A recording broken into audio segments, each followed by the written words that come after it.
নমস্কার,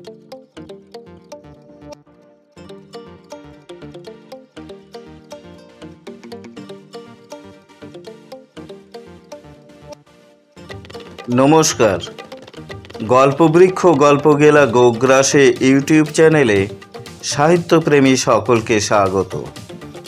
শুধু দর্শক শ্রোতা, আজ আমি আপনাদের পাঠ করে শোনাব প্রভাত কুমার মুখোপাধ্যায়ের বিখ্যাত ছোট গল্প রসময়ীর রসিকতা। রসময়ীর রসিকতা শুরু করবার আগে আপনাদের নিকট একটি বিশেষ আবেদন। আপনারা যারা আমাদের চ্যানেলটি সাবস্ক্রাইব করেননি এখনও, দয়া করে চ্যানেলটি সাবস্ক্রাইব করবেন। আমাদের পরিবেশনা আপনাদের ভালো লেগে থাকলে দয়া করে লাইক করবেন, শেয়ার করবেন এবং কমেন্ট করবেন। এতে আমাদের উৎসাহ বৃদ্ধি হয়। আমাদের পরিবেশনা আপনাদের ভালো লাগলে দয়া করে পরিচিতজনকে জানাবেন আমাদের পরিবেশনার কথা। সর্বোপরি আমাদের চ্যানেলটি সাবস্ক্রাইব করে বাধিত করবেন। ধন্যবাদ। তাহলে শুরু করা যাক প্রভাত কুমার মুখোপাধ্যায়ের বিখ্যাত ছোট গল্প রসময়ীর রসিকতা।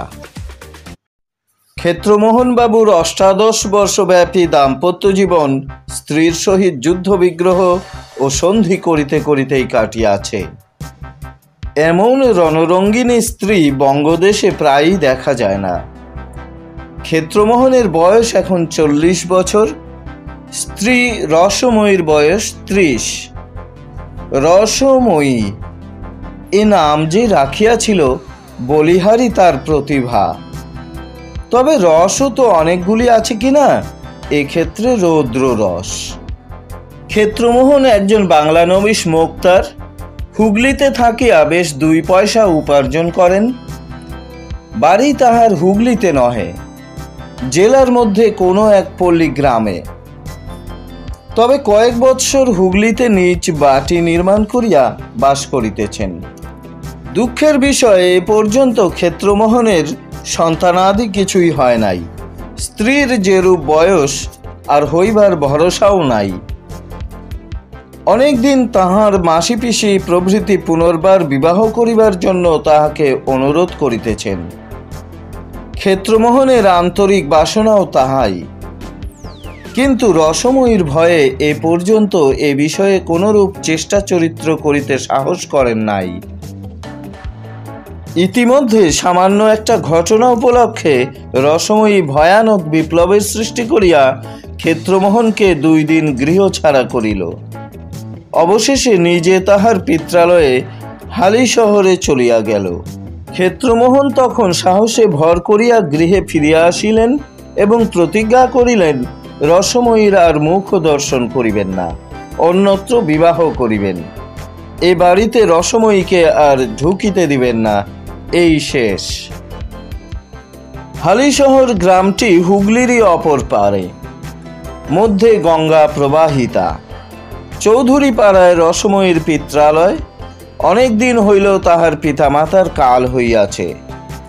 এখন সে বাড়িতে রসময়ীর বিধবা দিদি বিনোদিনী এবং তাহার 2টি ছোট ভাই নবীন ও সুবোধ বাস করে। নবীন কাঁচরাপাড়ায় কারখানায় কর্ম করে। সুবোধ স্কুল ছাড়িয়া এখন বাড়িতেই বসিয়া আছে, এখনো কিছু জোটে নাই। মাসাধিককাল রসময়ী হালি শহরে বাস করিতেছে। পূর্বে পূর্বে এরূপ স্থলে 2-4 দিন বা বড়জোর 1 সপ্তাহ পরে দন্তে তৃণ করিয়া ক্ষেত্রমোহন আসিয়া উপস্থিত হইতেন এবং কত সাধ্য সাধনা করিয়া স্ত্রীকে গৃহে ফিরিয়া লইয়া যাইতেন। কিন্তু এবার সে নিয়মের ব্যতিক্রম দেখিয়া রসময়ী কিছু চিন্তিত হইয়া পড়িয়াছে। পাড়ার একজন বালক প্রত্যহ নৌকাযোগে গঙ্গা পার হইয়া হুগলি ব্রাঞ্চ স্কুলে পড়িতে যাইত। সে ছেলেটি গ্রামে প্রচার করিয়া দিল ক্ষেত্রমোহন বাবুর বিবাহ দিন স্থির হইয়া গিয়াছে।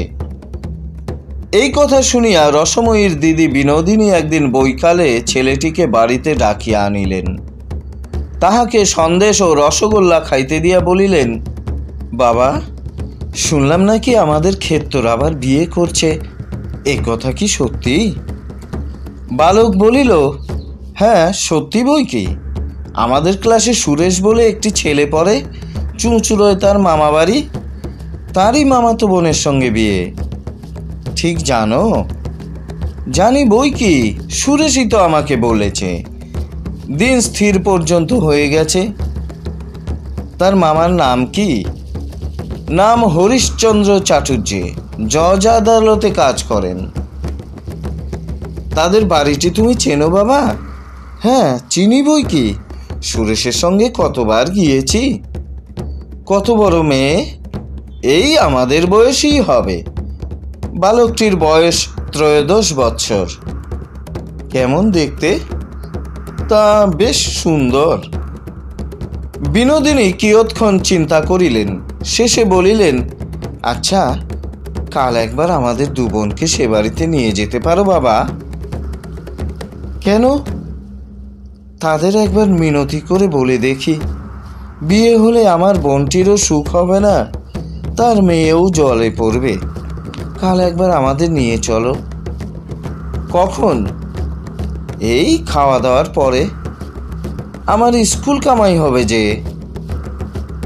একদিনের জন্য মাস্টারের কাছে ছুটি নিও এখন। আমি বরং তোমায় একটি টাকা দেব, ঘুড়ি নাটাই এসব কিনো।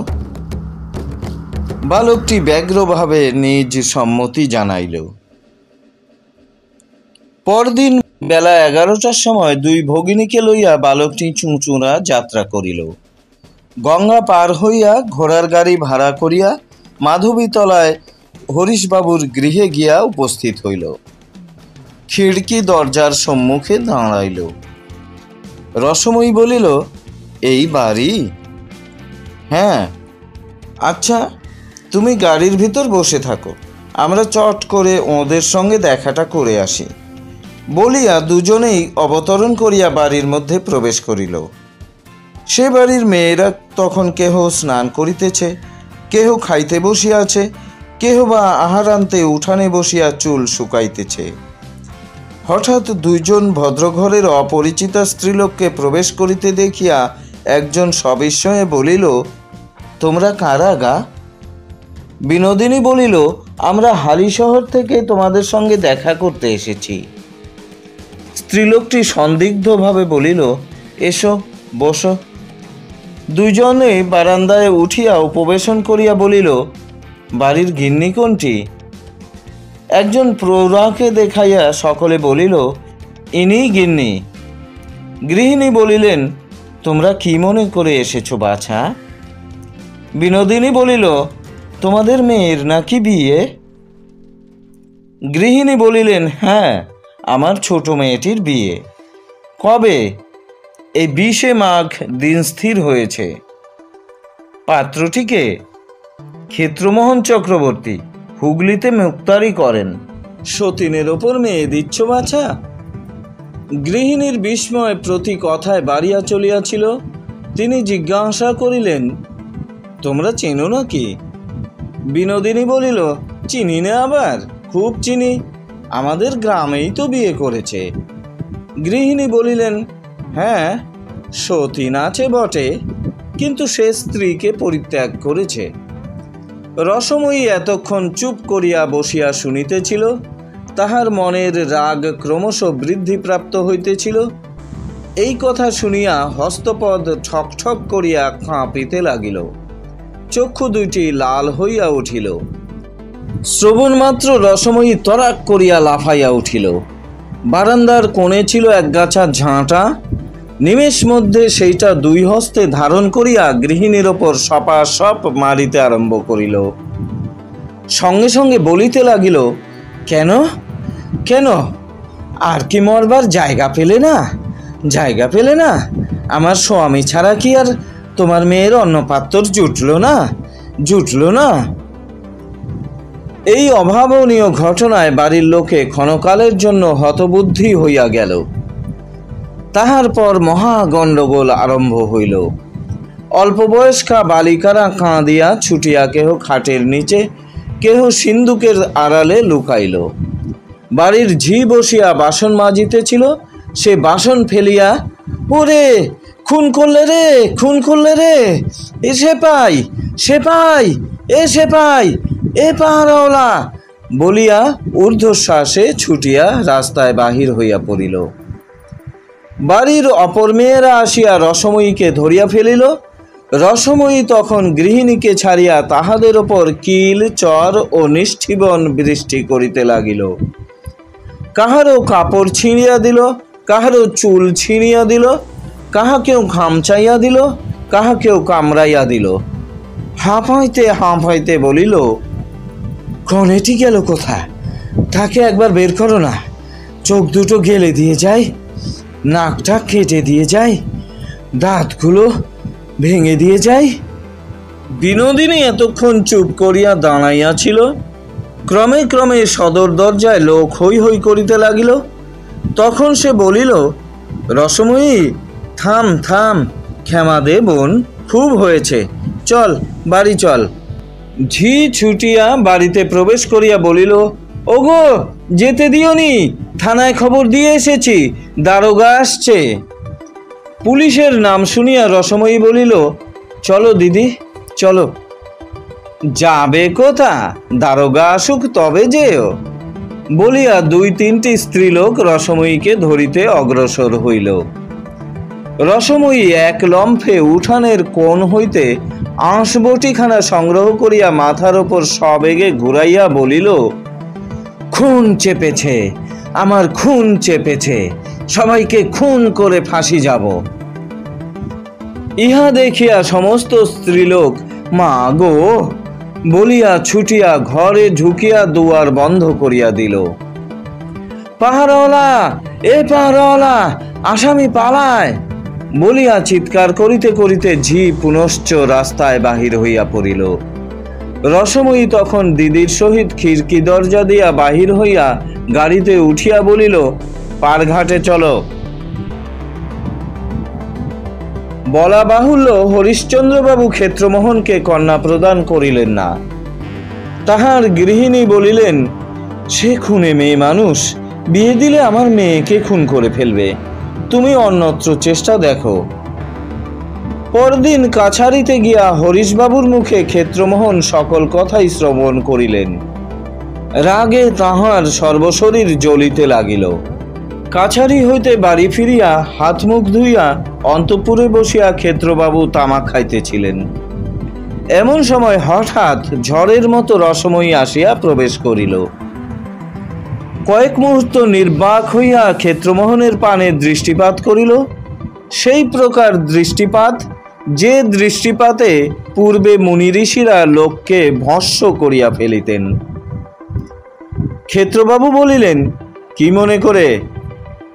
রসময়ী অসম্ভব সংযমের সহিত উত্তর করিল, একটা শ্রাদ্ধের জোগাড় করতে। তাহার ওষ্ঠ যুগল ক্রোধে কম্পিত হইতে লাগিল।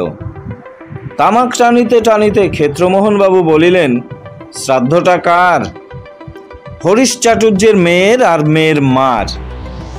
তাহলে দুটো শ্রাদ্ধ বলো, সঙ্গে সঙ্গে অমনি নিজেরটাও সেরে নিলে হয় না? সেইটি হবে না এখন, বুড়ো বয়সে বিয়ে করছো নাকি শুনলাম। হুঁকা নামাইয়া একটু উত্তেজিত ভাবে ক্ষেত্রমোহন বলিলেন, করছি তো, করব না কেন? তোমার ভয়ে নাকি?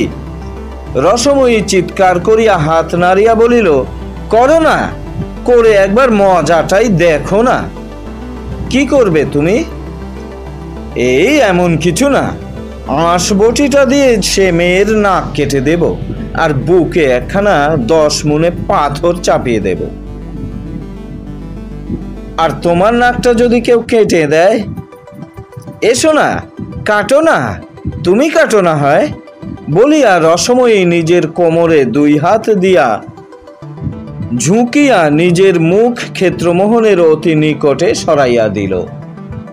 স্ত্রীর এতাদৃশ বিনয় দেখিয়া ক্ষেত্রমোহন আবার হুঁকা উঠাইয়া আপন মনে টানিতে লাগিলেন।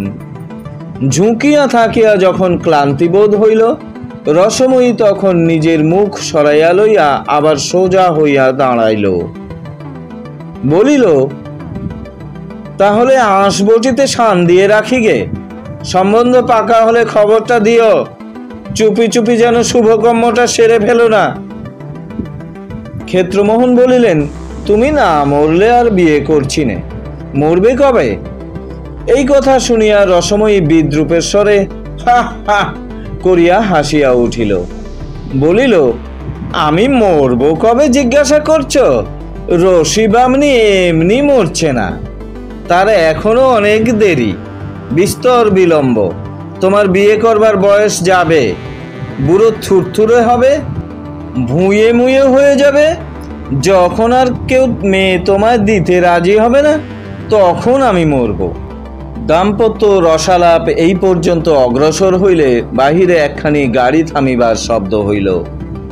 রসময়ী বলিল, তবে সেই কথাই রইল, এখন আসি তবে। দিদি ওপাড়ায় তার জায়ের বাড়ি গিয়েছিল, ভাবলাম তার সঙ্গে এসে তোমার সঙ্গে দুটো মনের কথা কয়ে যাই বলিয়া রসময়ী প্রস্থান করিল। উক্ত কথোপকথনের পর মাস 6 কাটিয়া গিয়াছে। রসময়ীর গর্ব সফল হইল না, সে এখন মৃত্যুশয্যায় শায়িত। সংবাদ পাইয়া ক্ষেত্রমোহনবাবু হালিশহরে গেলেন। চিকিৎসাদির কিছুই ত্রুটি হইল না, কিন্তু রসময়ী বাঁচিল না। গঙ্গা তীরে লইয়া গিয়া ক্ষেত্রমোহন স্ত্রীর মুখাগ্নি করিলেন। আশ্চর্য সংসারের মায়া! যে এত কষ্ট দিয়াছে তাহার জন্য ক্ষেত্রমোহন ঝরঝর করিয়া অশ্রুপাত করিতে লাগিলেন। আরো মাস 6 কাটিল। ক্ষেত্রমোহনের 500 বন্ধুবান্ধব নানা স্থানে পাত্রী অন্বেষণে ব্যস্ত হইলেন। অবশেষে হুগলির নিকটবর্তী একটি গ্রামে সুযোগ্য পাত্রীর সন্ধান পাওয়া গেল। ক্ষেত্রমোহন স্বয়ং গিয়া দেখিয়া আসিলেন।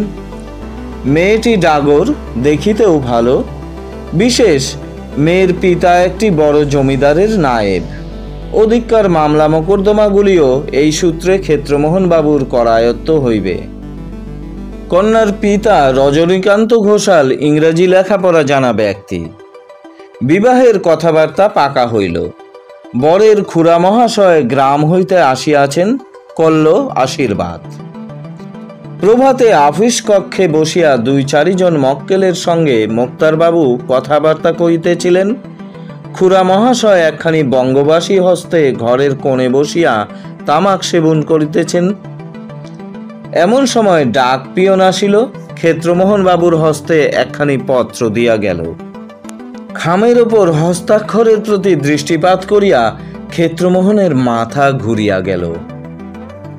2-4 বার চক্ষু রগড়াইয়া বারংবার খামখানির শিরোনামা পরীক্ষা করিতে লাগিলেন।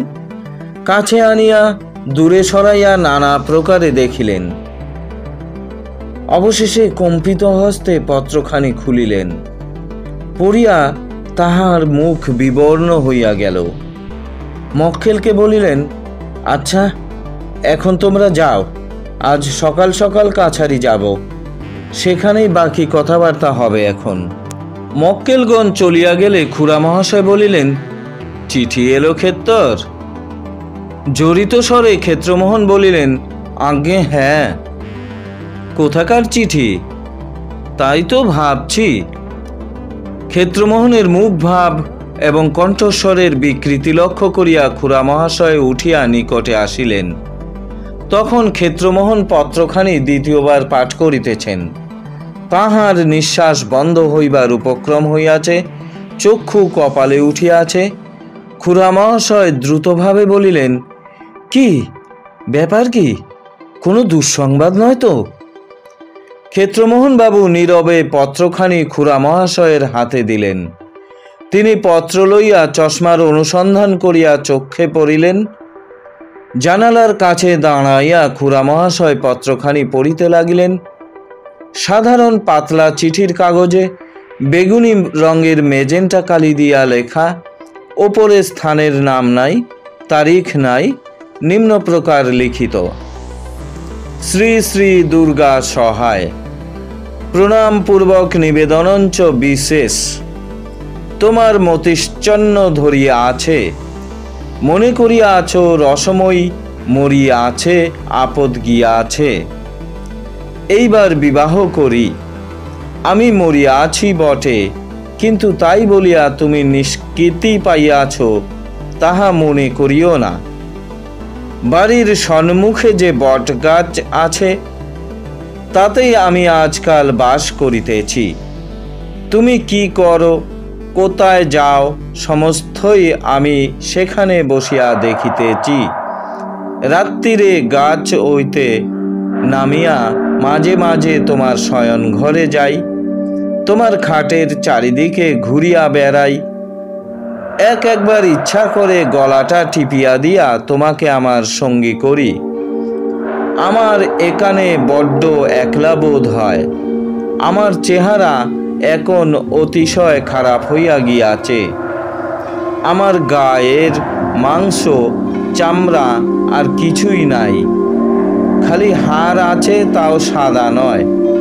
গঙ্গার তীরে আমাকে যে পোড়াইয়াছিলে, তাইতে হাড়গুলো কালো কালো হইয়া গিয়াছে।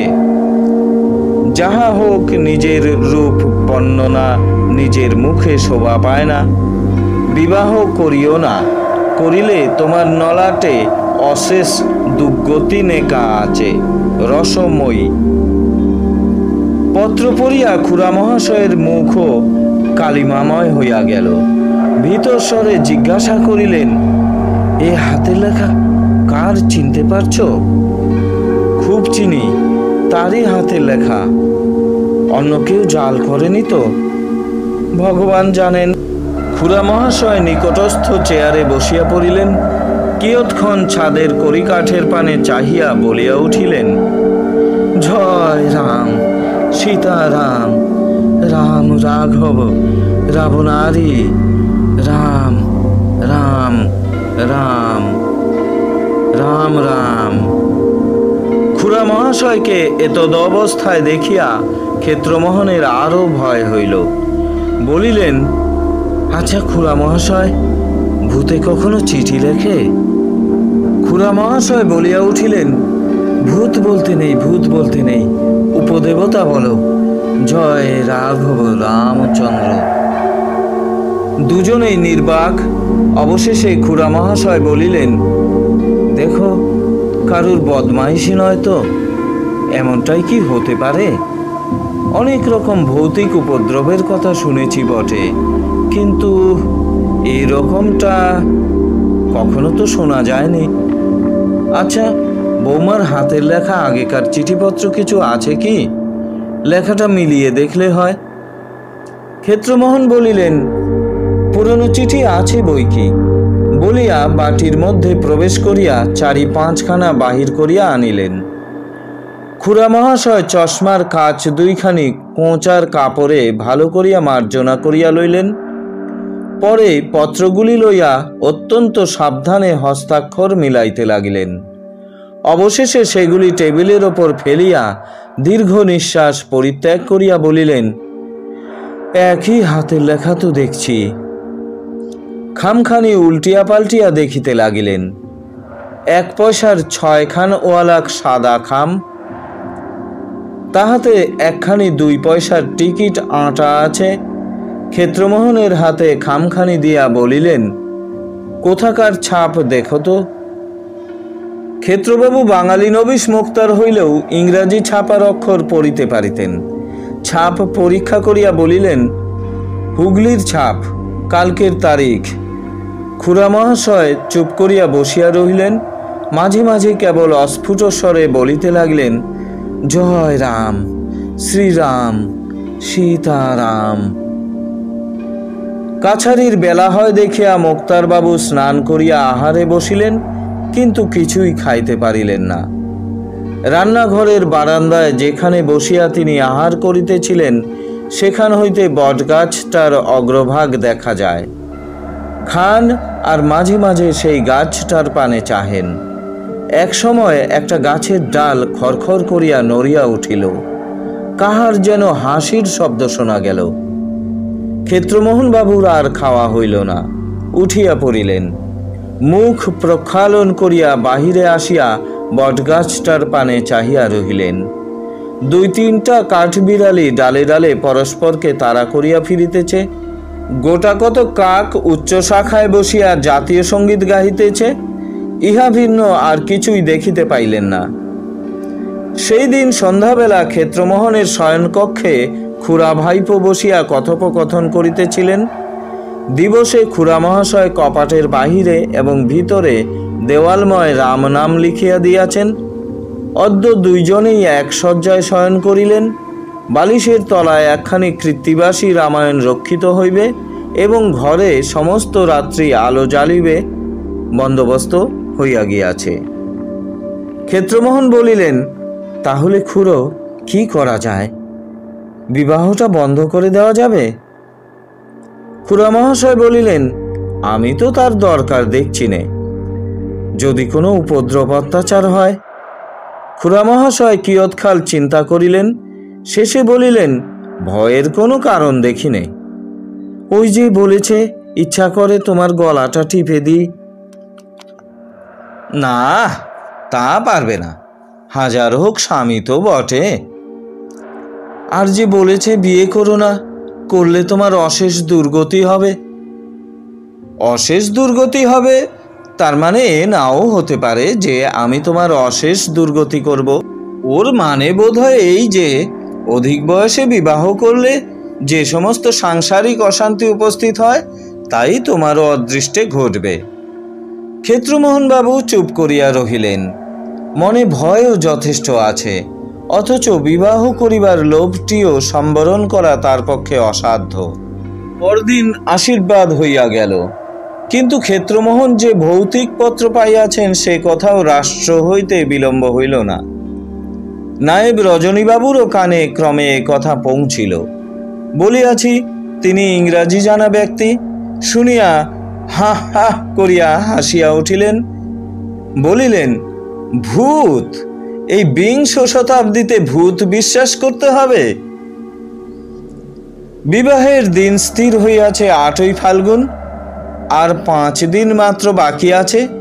উভয় পক্ষ হইতে সমস্ত আয়োজনাদি হইতেছে। বিকালে বৈঠকখানায় ক্ষেত্রবাবু জন কয়েক বন্ধুবান্ধব সহ বসিয়াছিলেন।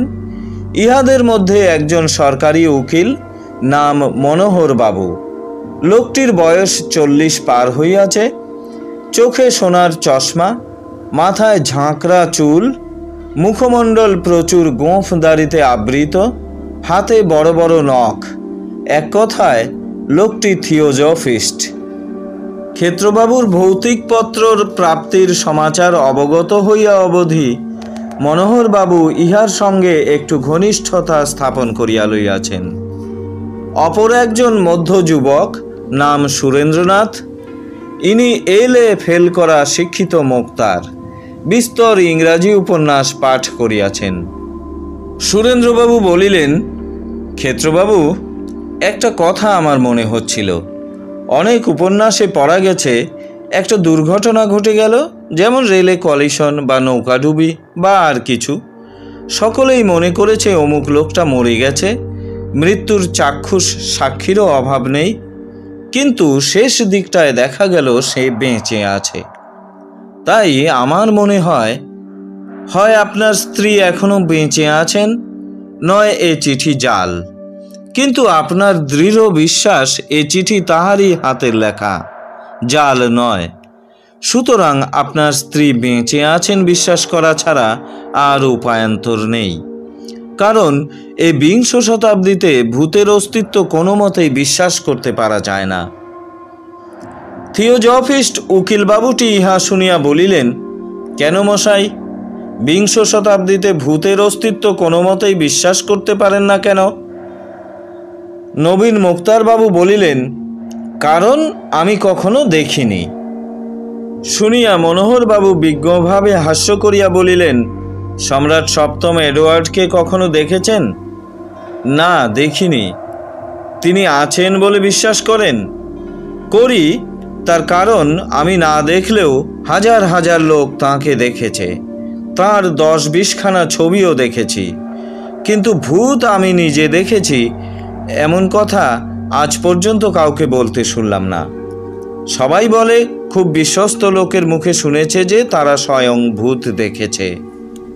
মনোহরবাবু তার সুঘন দাড়ির মধ্যে দীর্ঘ নখ অঙ্গুলিগুলি চালনা করিতে করিতে বলিলেন, আপনি বললেন হাজার হাজার লোক সম্রাটকে দেখেছে, তেমনি হাজার হাজার লোক অশরীরী আত্মাকেও প্রত্যক্ষ করেছে।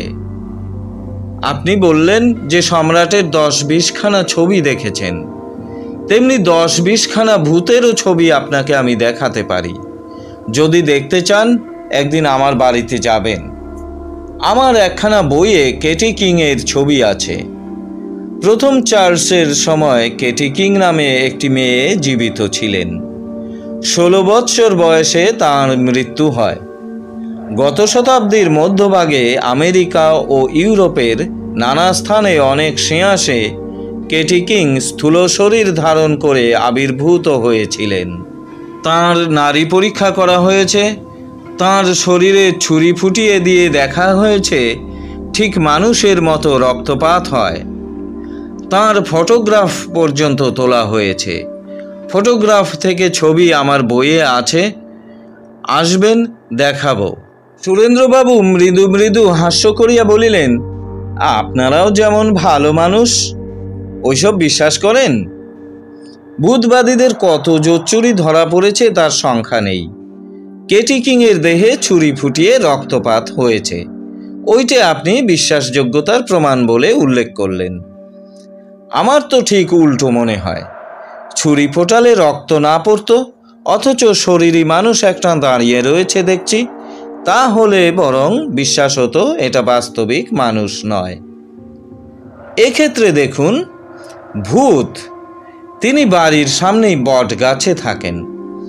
তিনি যখন চিঠি লিখতে পারেন তখন অনায়াসেই মূর্তি গ্রহণ করে নিজের বক্তব্য বলে যেতে পারতেন, কিন্তু তা না করে খাম, কাগজ, কালি সংগ্রহ করবার কষ্ট স্বীকার করলেন। এইটুকু থেকে এইটুকু চিঠিখানি টেবিলের ওপর রেখে গেলেই হতো, তা না করে 1 মাইল দূরে পোস্ট অফিসে গেলেন তাকে পোস্ট করতে, আবার 2 পয়সা খরচ করে টিকিট কিনতে হলো।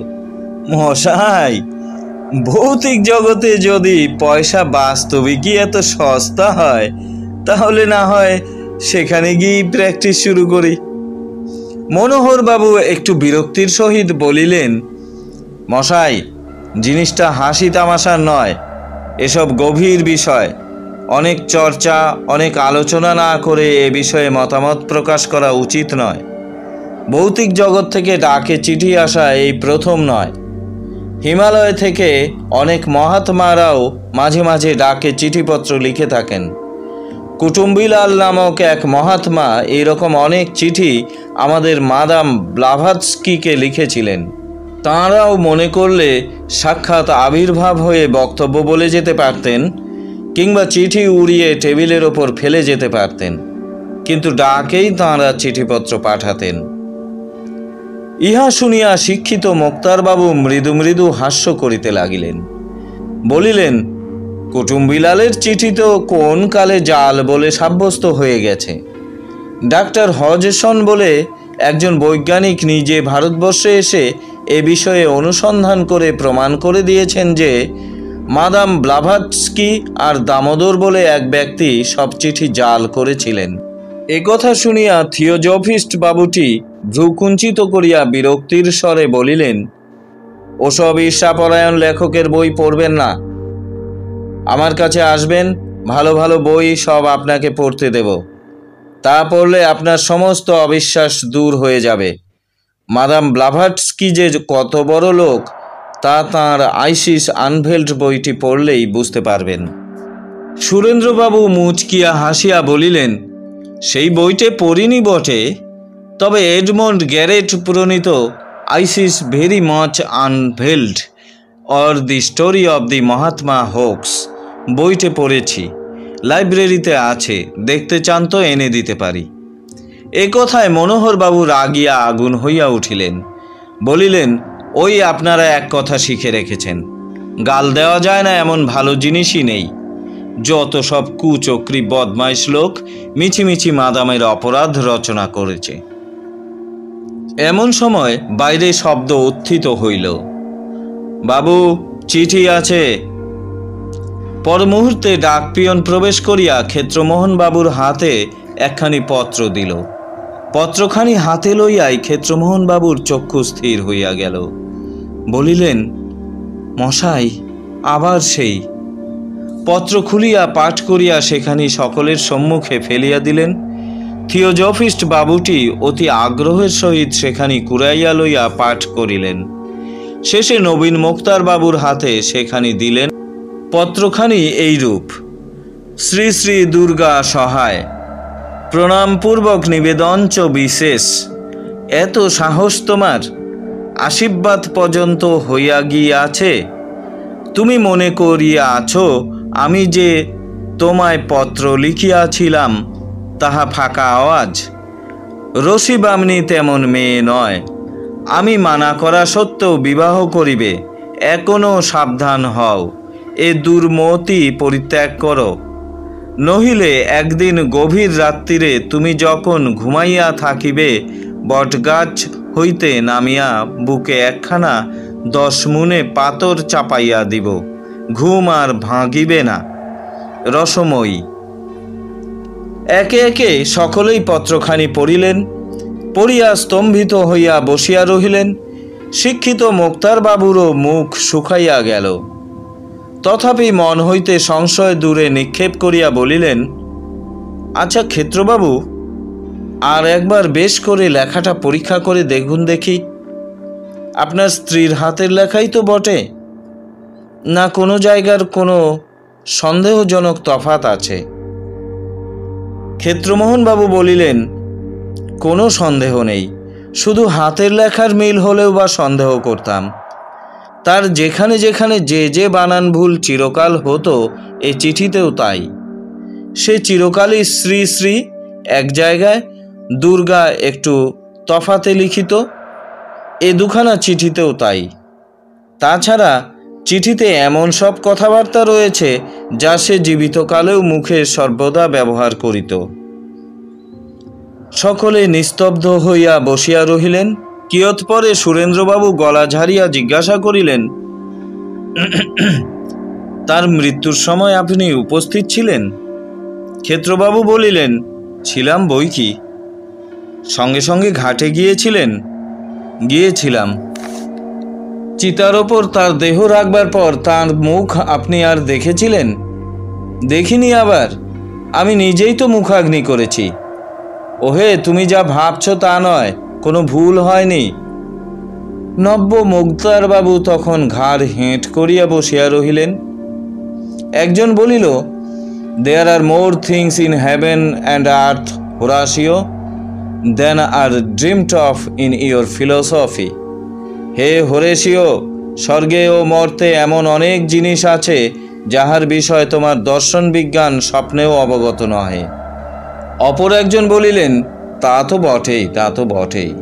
ধরুন আমাদের দেশে, শুধু আমাদের দেশেই বা বলি কেন, সকল দেশেই আদিকাল থেকে যে একটা বিশ্বাস প্রচলিত আছে যে ভূত বলে একটা জিনিস আছে, তার কি কিছুই ভিত্তি নেই?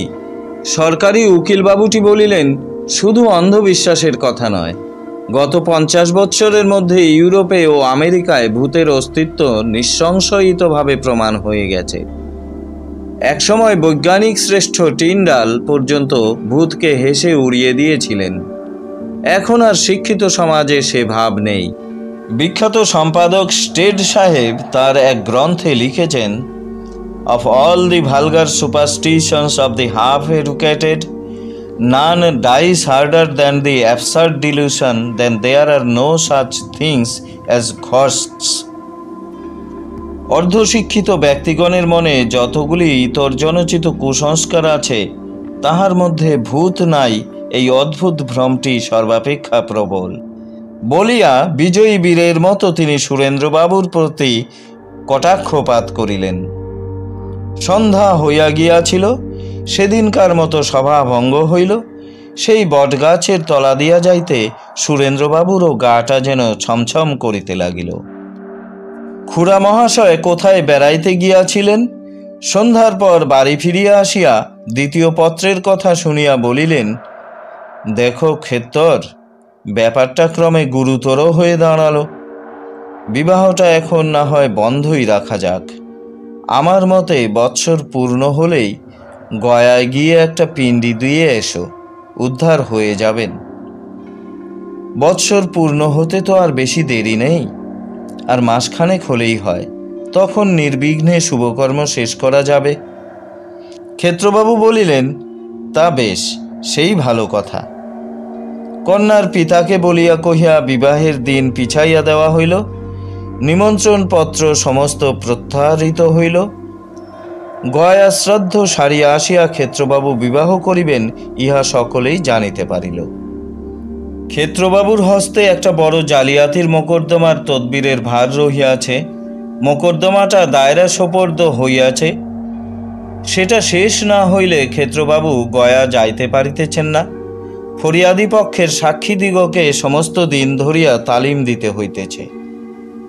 মোকদ্দমার পূর্বদিন সন্ধ্যাবেলা কাছারি হইতে ফিরিবার সময় রসময়ীর তৃতীয় পত্র ক্ষেত্রবাবুর হস্তগত হইল। তাহাতে অন্যান্য কথার সঙ্গে লেখা আছে, শুনিলাম নাকি গয়ায় আমার পিণ্ডি দিতে যাইতেছ, ভাবিয়াছ বুঝি পিণ্ডি দিলে আমি উদ্ধার হইয়া যাইব, তখন স্বচ্ছন্দে বিবাহ করিবে। গয়ায় যদি যাও তবে চোরের বেশ ধরিয়া রেলগাড়িতে প্রবেশ করিয়া তোমার বুকে ছোরা বসাইয়া দিব। ক্ষেত্রবাবুর আর বাড়ি যাওয়া হইল না। কাছারির পোশাকেই মনোহরবাবুর বাড়ি গিয়া তাহাকে পত্র দেখাইলেন। মনোহরবাবু পত্র পড়িয়া বলিলেন, এ যে বড় বিপদ দেখছি, বিবাহ করবার কল্পনা আপনাকে পরিত্যাগ করতে হলো। ক্ষেত্রবাবু বলিলেন, আচ্ছা মশাই, অশরীরী আত্মা মানুষের বুকে ছুরি বসিয়ে দিতে পারে? আপনার থিওজফি শাস্ত্রে কি বলে? মনোহরবাবু একখানি মোটা বহি আলমারি হইতে পারিয়া এক স্থান খুলিয়া বলিলেন, এ সম্বন্ধে থিওজফি শাস্ত্রের মত এই, মুক্তাত্মাগণ সাধারণত অশরীরী, কিন্তু কখনো কখনো তারা নিজেকে মেটেরিয়ালাইজ অর্থাৎ জড়দেহ সম্পন্ন করে থাকেন। তাঁদের এমন ক্ষমতা আছে যে বায়ু থেকে, গাছপালা থেকে, ভূমি থেকে, এমনকি কাছাকাছি মানুষের দেহ থেকে আবশ্যক পদার্থগুলি সংগ্রহ করে নিজ দেহ ধারণ করেন। সুতরাং সে অবস্থায় বুকে ছুরি বসিয়ে দিতে পারা কিছুই আশ্চর্য নয়। আর এও বিবেচনা করুন না, যে হস্ত কলম ধরে চিঠি লিখতে সক্ষম, সে হস্ত ছুরি ধরতে পারবে না কেন? ক্ষেত্রমোহনবাবু কিয়ৎক্ষণ চিন্তা করিলেন, শেষে বলিলেন, দেখুন, এ পত্রগুলো জাল কিনা সেটা একবার ভালো করে তদন্ত করতে হচ্ছে। আমি বলি কি, এই যে কলকাতা থেকে হস্তলিপি বৈজ্ঞানিক আমাদের দায়রার মোকদ্দমায় সাক্ষী দিতে আসছেন, তাঁকে দিয়ে এই চিঠিগুলো পরীক্ষা করালে হয় না? থিওজফিস্ট বাবুটি ক্ষেত্রমোহনের এ সন্দেহবাদে মনে মনে বিরক্ত হইলেন। প্রকাশ্যে বলিলেন, তা যদি আপনার ইচ্ছে হয় পরীক্ষা করাতে পারেন। পরদিন দায়রার জালের মোকদ্দমাটির বিচার আরম্ভ হইল। হস্তলিপি বৈজ্ঞানিক সফটমোর সাহেব সাক্ষ্য প্রদান করিলেন। দিন শেষে কাছারির পর ক্ষেত্রমোহন ডাক বাংলায় গিয়া সফটমোর সাহেবকে ভৌতিক পত্র 3খানি দিলেন। তুলনার জন্য রসময়ীর কয়েকখানি পুরাতন আসল পত্রও দিয়া আসিলেন। সাহেব বলিলেন, কল্লপ্রাতে পরীক্ষার ফলাফল জানাইব। পরদিন প্রাতঃকালে সরকারি উকিল মনোহরবাবুকে সঙ্গে লইয়া ক্ষেত্রমোহন আবার ডাকবাংলায় উপস্থিত হইলেন। সাহেব বলিলেন, পরীক্ষাধীন পত্র 3খানি এবং আসল পত্রগুলি সমস্তই এক হস্তের লেখা। ইহা শুনিয়া ক্ষেত্রবাবুর মুখখানি ছোট হইয়া গেল। মনোহরবাবু বলিলেন, সাহেব, অনুগ্রহ করিয়া একখানি সার্টিফিকেট দিতে পারেন? সাহেব মনে করিলেন, নিশ্চয়ই এ পত্র লইয়া একটা মামলা মোকদ্দমা হইবে, আবার সাক্ষী দিতে আসিয়া ফি পাওয়া যাইবে। সুতরাং আহ্লাদের সহিত তিনি সার্টিফিকেট লিখিয়া দিলেন। বাসায় যাইতে যাইতে মনোহরবাবু ক্ষেত্রবাবুকে বলিলেন, এই চিঠিগুলির নকল আর সাহেবের সার্টিফিকেট যদি আমাদের থিওজফিক্যাল রিভিউ নামক মাসিক পত্রে ছাপাতে পাঠাই, তাতে আপনার কোনো আপত্তি আছে কি? আমরা যাকে স্পিরিট রাইটিং বলি, তার সুন্দর অকাট্য প্রমাণ হবে। ক্ষেত্রবাবু বলিলেন, তাতে আমার আপত্তি নেই। পরবর্তী সংখ্যা থিওজফিক্যাল রিভিউ পত্রে সার্টিফিকেট সহ চিঠিগুলি ছাপা হইয়া গেল। নানা স্থান হইতে বড় বড় থিওজফিস্টগণ ক্ষেত্রমোহন বাবুকে পত্র লিখিতে আরম্ভ করিলেন। কেহ কেহ হুগলিতে আসিয়া পত্রগুলি স্বচক্ষে দেখিয়া বিস্ময়ে অভিভূত হইতে লাগিলেন। থিওজফিস্ট মহলে ক্ষেত্রবাবুর পসারের আর সীমা নাই, কিন্তু ইহাতে তিনি কিছুমাত্র সান্ত্বনা লাভ করিলেন না। পত্রগুলি জাল প্রমাণ হইলে তিনি বিবাহ করিয়া সুখী হইতে পারিতেন। ভয়ে গয়ায় গিয়া পিণ্ডদান করিতেও পারিলেন না। তাহার অদৃষ্টে বুঝি বিবাহ আর নাই। চৈত্র মাস আসিল, বসন্তের বাতাস বহিতেছে, দোল উপলক্ষে কাছারি বন্ধ। ক্ষেত্রমোহন বাড়িতে বসিয়া নির্দূর অদৃষ্টের বিষয় চিন্তা করিতেছিলেন। এমন সময় একজন আসিয়া সংবাদ দিল, হালি শহরে তাহার শ্বশুর বাড়িতে মহা বিপদ উপস্থিত। দোল উপলক্ষে বাজি পোড়াইতে গিয়া একটা বোম ফুটিয়া তাহার ছোট সম্বন্ধী সুবোধ বিশেষ আঘাতপ্রাপ্ত হইয়াছে। তাহাকে হুগলির হাসপাতালে আনা হইয়াছে। শুনিয়া ক্ষেত্রবাবু থাকিতে পারিলেন না। গাড়ি ভাড়া করিয়া হাসপাতাল অভিমুখে ছুটিলেন। সেখানে গিয়া দেখিলেন ছেলেটির অবস্থা সংকটাপন্ন। বিছানার নিচে মেঝের ওপর বসিয়া বিধবা বিনোদিনী রোদন করিতেছেন। ক্ষেত্রমোহনকে দেখিয়া তিনি আরও রোদন করিতে লাগিলেন। সমস্ত দিন ঔষধ প্রয়োগ ও শুশ্রূষা চলিল। সন্ধ্যার দিকে ডাক্তারেরা বলিলেন, আর প্রাণের আশঙ্কা নাই। ক্ষেত্রমোহন শ্যালিকাকে বলিলেন, ঠাকুরজি, সন্ধ্যা হলো, এবার বাড়ি চলো। বিনোদিনী বলিলেন, আমি সুবোধকে ছেড়ে বাড়ি যেতে পারবো না। সমস্ত দিন অনাহারে আছো, স্নানাহার পর্যন্ত হলো না। তা না হোক, আমি যেতে পারবো না। অবস্থা বুঝিয়া হাসপাতালের ডাক্তারেরা বলিলেন, আপনাকে বাড়ি যেতে হবে, এখানে তো রাত্রে থাকবার ব্যবস্থা নেই। কাল সকালে আবার আসবেন। এখন আর কোনো ভয় নেই, বিপর্যা তা কেটে গেছে। আমরা সেবা শুশ্রূষা করব, আপনার কোনো চিন্তা নেই, আপনি বাড়ি যান। অনেক বুঝাইতে বিনোদিনী সম্মত হইল। ক্ষেত্রমোহনকে বলিলেন, তুমি তবে আমায় হালি শহরে নিয়ে চলো, রাত্রে সেখানে থাকব। কাল ভোরে আবার এখানে আমায় পৌঁছে দিতে হবে। ক্ষেত্রমোহন তাহাই করিলেন। হালি শহরে রাত্রি কাটিল। ভোরে উঠিয়া স্বহস্তে এক ছিলিম তামাক সাজিয়া ক্ষেত্রমোহন ধূমপান আরম্ভ করিয়াছেন। এমন সময় বাড়ির বাহিরে মহা গণ্ডগোল উপস্থিত হইল। তাড়াতাড়ি হুঁকা রাখিয়া বাহিরে গিয়া দেখিলেন লাল পাগড়িতে বাড়ি ঘেরাও করিয়া ফেলিয়াছে। অশ্বপৃষ্ঠে স্বয়ং পুলিশের সুপারিনটেন্ডেন্ট সাহেব দুয়ারে দাঁড়াইয়া, সঙ্গে কয়েকজন দারোগা ও হেড কনস্টেবলও আছে। পুলিশ সাহেবের সঙ্গে ক্ষেত্রবাবুর পরিচয় ছিল। নত হইয়া সাহেবকে সেলাম করিলেন। সাহেব চুরুট মুখে বলিলেন, হেল্লো মুখটিয়ার, তুমি এখানে কি করিতেছে? ক্ষেত্রবাবু বলিলেন, হুজুর, এই আমার শ্বশুর বাড়ি। ইহা তোমার শ্বশুর বাড়ি আছে? উঠম, আমি তোমার শ্বশুর বাড়ি সার্চ করিবে। কেন হুজুর?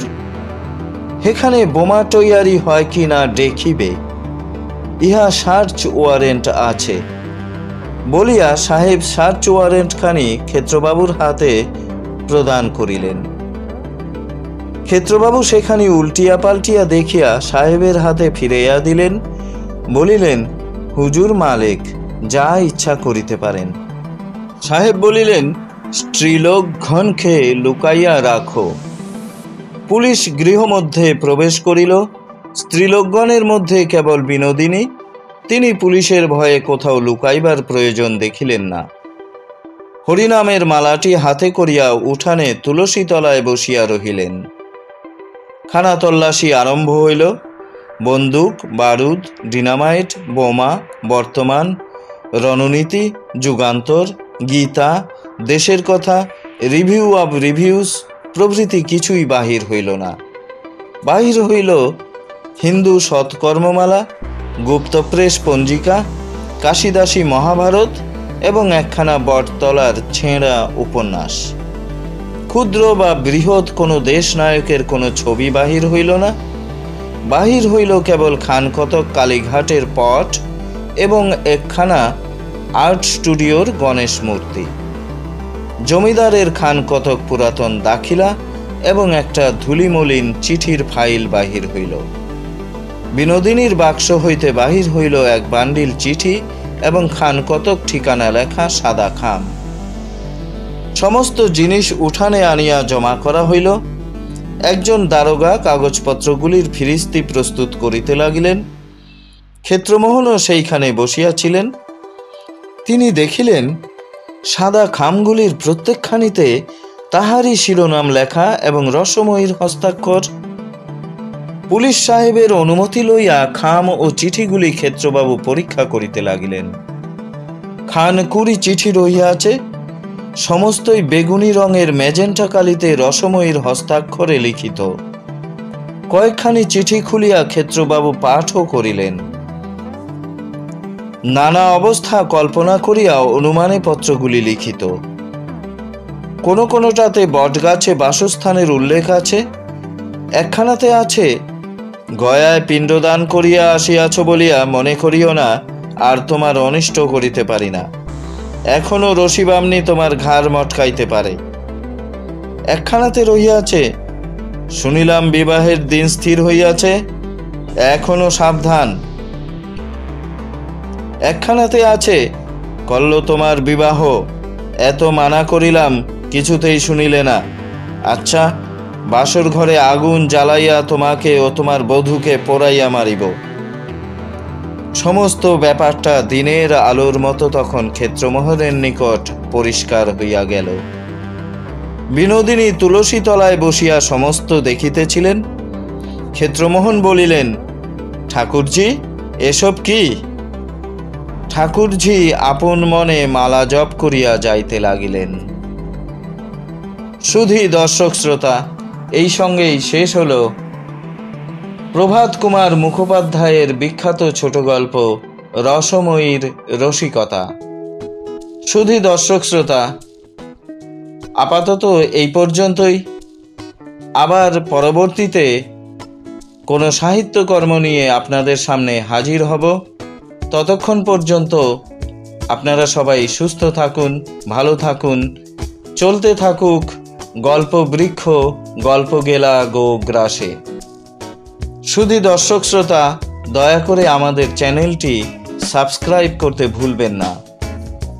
ধন্যবাদ।